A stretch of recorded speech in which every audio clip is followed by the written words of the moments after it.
It's been remarkable starting my day in this relatively secluded spot just outside the village of Compton, away from the main road, through my year as George Frederick Watts Associate Artist. So we'd better make a start and head up to the studio.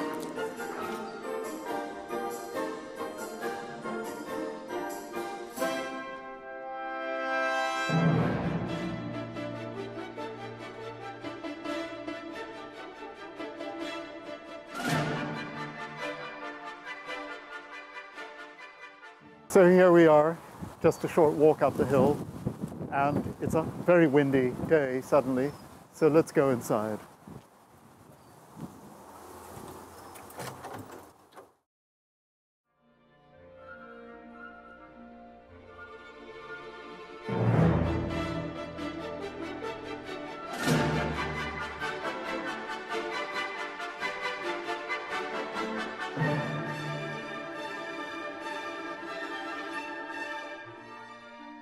I'm concerned there should be a plurality of subjects and techniques, and this has evolved in any case because of the versatile nature of drawing language. The drawings in the studio and the drawings in Hackney are part of a much larger corpus amassed over a career, I suppose now lasting 40 years, taking me back to my first museum show at the Museum of Fine Arts in Caracas in 1973, called 14 dibujos, 14 drawings.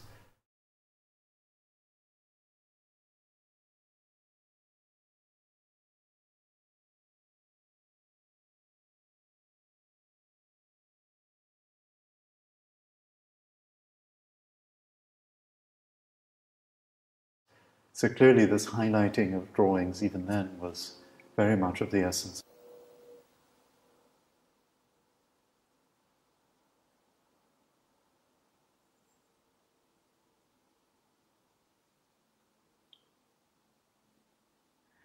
The skeleton drawings that are in this room are a part of a body of work that will be on view at the drawing schools at Eton College in Windsor, in the shadow of the great Leonardo anatomical drawings in October of this year, 2014.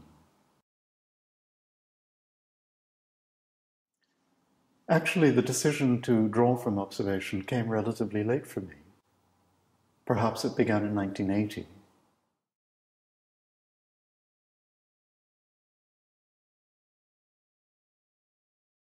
I've had the pleasure of knowing Glenn Sujo for approximately 30 years. And I'm very delighted to have the opportunity today, in the spring of 2014, to talk to him in the studio in Compton, Surrey, very English environment, a house inhabited by a very different kind of artist, the 19th century academic painter and sculptor George Frederick Watts. Glenn has just come to the end of a year's residency as the George Frederick Watts Associate Artist, and I'm very curious to see how that experience may have helped him crystallize his thoughts about what he is doing, and indeed directly affected his extraordinary sort of artistic output. Glenn, I'm intrigued to see that some of your latest work revisits the abstract motifs that you were using as a very precocious young artist, I seem to remember, way back, in fact, in Venezuela, yes, in South America, and you're bringing that preoccupation together with a motif that is actually a recurrent one in your work, which we'll have to talk about as we move around the studio today, namely the very beautifully rendered skeleton.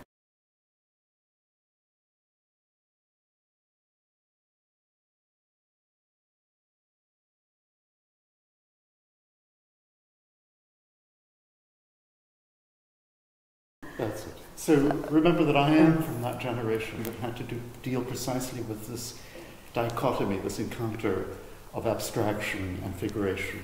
Yes, there were wars in the 1930s and the 1940s and 1950s, but I think my generation particularly inherited that issue, what to do, how to negotiate these two poles, these two paradigms of the artist. And I'm not sure that this is a dichotomy that's entirely resolved in my work. The abstract is so very useful, clearly, but it is only, it seems to me, just a part of the grammar of the visual. It's been partly the work of my generation to resolve, or at least to articulate, this dialogue or this debate.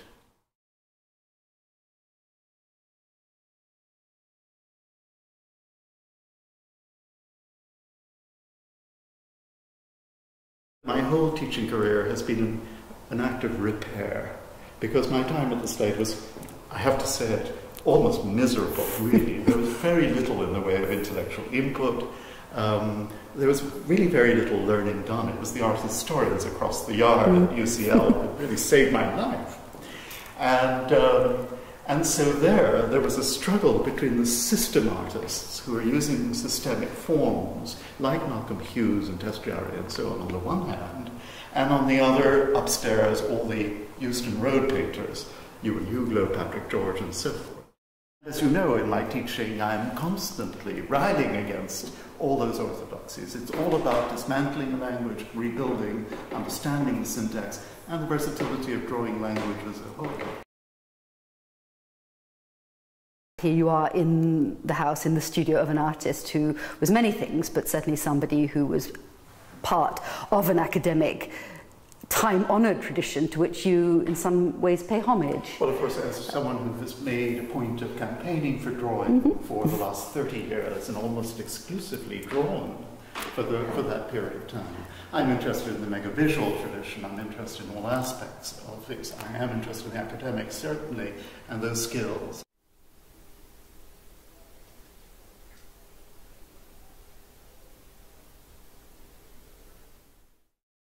But it is the versatility of the language that I'm constantly drawn back to.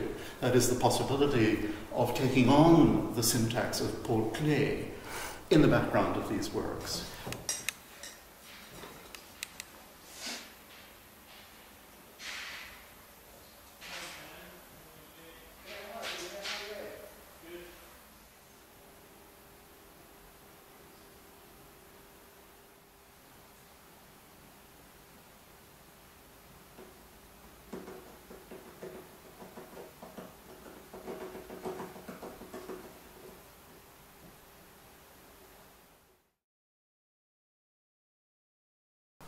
As we move through into drawing like this, for instance, what is behind this are two opposing traditions.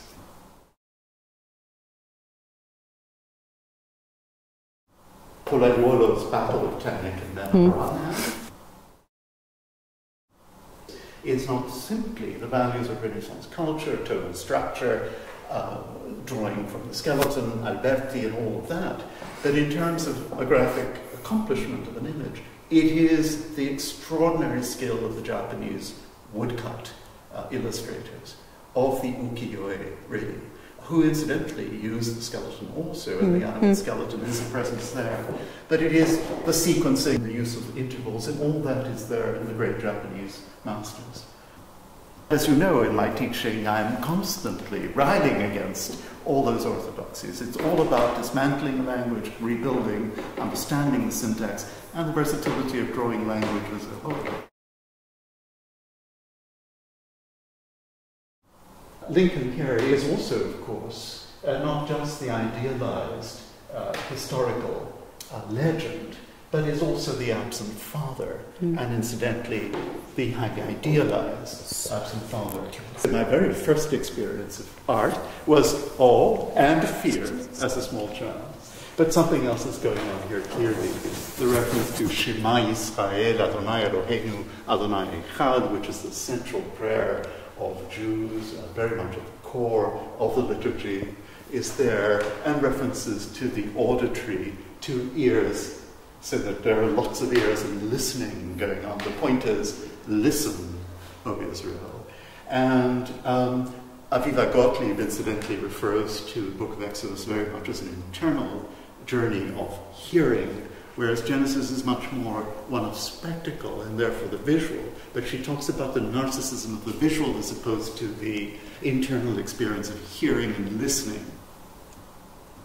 Well, many challenges, but one of what you've just said is interesting, this idea of somehow combining the auditory with the visual. It's a hard thing to do, an ambitious thing to do, and I think ambition is certainly the name of the game here, your determination to take on big themes in a suitably complex and thought-provoking way. Maybe this is the moment to talk about your turning of your back on colour and indeed on painting for some years now. I'm right, aren't I, that you have made a conscious decision to abandon painting, but of course here you are reintroducing a certain element of colour. You asked earlier where I stand in relation to painting now, and in particular, what does this introduction of colour augur in my work? I am now, after 20 years of exclusively drawing in monochrome, and gradually, and this is not a conscious process, but actually a very natural and organic process, coming back to painting.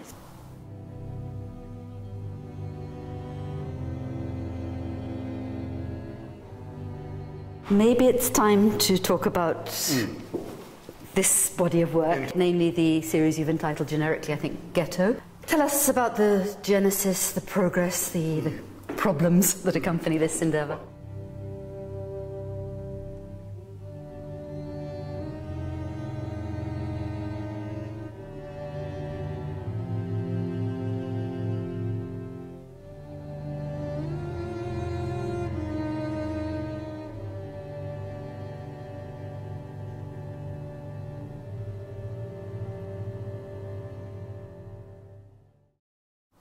I think really the theme came fully to my awareness when meeting some of the founders of Beit Lochamei HaGetaot in northern Israel on my first journey there during the first Gulf War to teach at Haifa University, and met these extraordinary individuals who had actually fought in the Warsaw Ghetto uprising and eventually made their way to safety and to establish this kibbutz in North Israel, which was in fact the first Holocaust memorial institution in the country.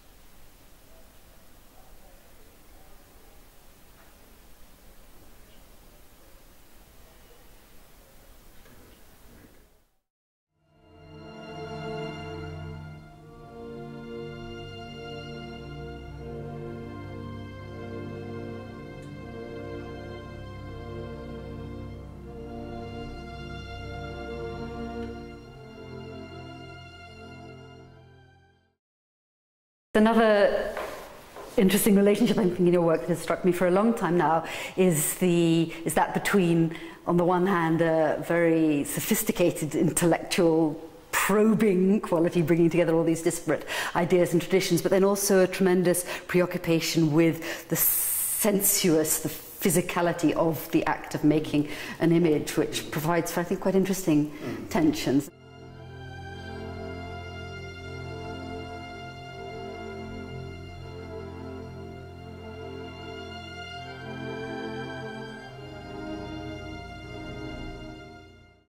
Glenn, I'm struck that at various points in your career you've turned your back on the extraordinary complexity of your larger scale projects in favour of a scrutiny of the natural world or of the vanitas still life.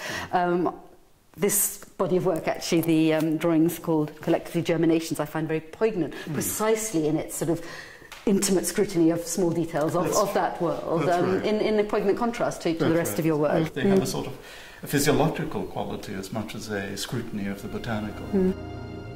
I'm also reminded, we talked briefly about Zoran Muzic before, it's perhaps worth sort of remembering how he turned his back on the subject matter of those piles of corpses that he'd experienced at first hand in Dachau.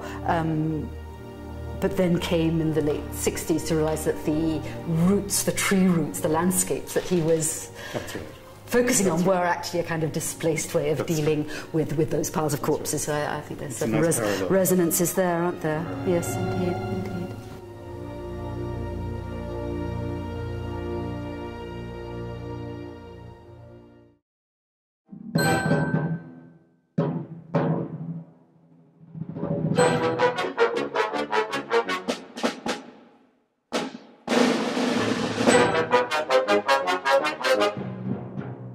The moment that if you begin to read the Bible from a psychoanalytic point of view, it opens up all kinds of themes, and indeed the whole sense of the struggle of consciousness and the struggle of a people, a nation, a people to become a nation, as it were.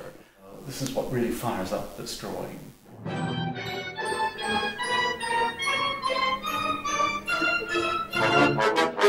These drawings don't begin with a sort of clear program. They evolve. This is very much a question of the emergent subject. The whole idea of the struggle was not actually phrased in this way in the earlier stages of this drawing, and assumes this form through many layers.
And we move from a Flemish tradition into a particularly English concern with the empirical, with drawing from observation, as it were.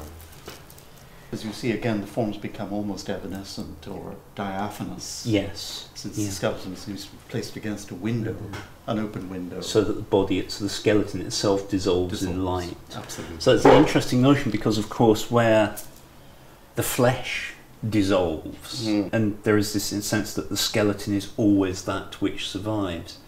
Here you actually have, as it were, the very material, that core architecture of the human slipping away from it, from kind of that diagnostic materiality. The tradition of Western culture up to modernity is to actually, in some senses, always incorporate death within life. History was forcing us back onto an almost medieval or pre-modern conception of death as something that was integral to life. So what you were doing, working within that tradition, the way that you were using the body, the way that you were thinking about mortality, in one sense it was old-fashioned, it's drawing completely. Yes, we come back to Leonardo. We come back even beyond that. We come back to very, very early Renaissance ideas of mortality and life. But on the other hand, what we were doing was also incredibly apposite. It was of the moment, in that here was some art that actually managed to think about